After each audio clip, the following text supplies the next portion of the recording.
At ngayong araw po ng Biyernes, silipin po natin ang sitwasyon dyan po sa Quiapo, Maynila. Para sa detalye, may ulat live. Si Isaiah Mirafuentes. Isaiah?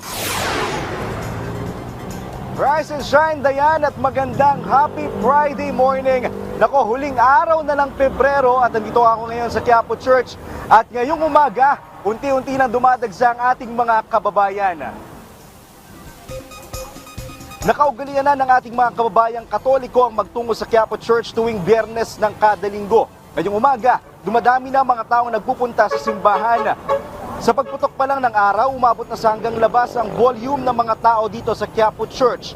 May ilan pa nga nagtungo rito na mula pa sa ibang mga karatig lungsod ng Maynila at probinsya gaya ng Rizal.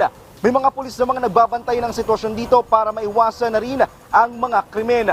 Ang sitwasyon naman ng trapiko dito ay bahagyang mabigat na rin dahil rin ngayon ay rush hour na. Nagkakaroon na ng konting build-up ng traffic sa Quiapo Underpass. At ngayon nga, Dayan, dito ngayon sa labas ng Quiapo Church. Itong kinatatayuan ko, ito yung labasan ng mga deboto na nanggagaling mula sa loob ng simbahan. At dito sa labas ng simbahan, marami ka ring mabibiling mga nagtitinda kagaya na lamang nito. Ang tawag ito ay puto na gawa sa bigas na mabibili sa magkano tunay? 20 pesos. At meron ding 15 pesos daw. At dito naman sa kabilang bahagi nitong mga daanan na ito, may makikita kayo mga nagtitinda ng mga wishing candles o yung kada kulay daw nito ay may mga sinisimbolo raw ng mga panalangin. Magkano yung mabenta natin sa ganito, Mami?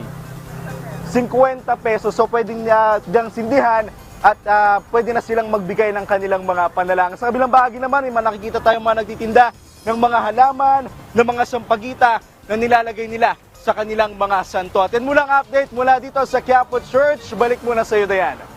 Maraming salamat, Isaiah Mirafuentes.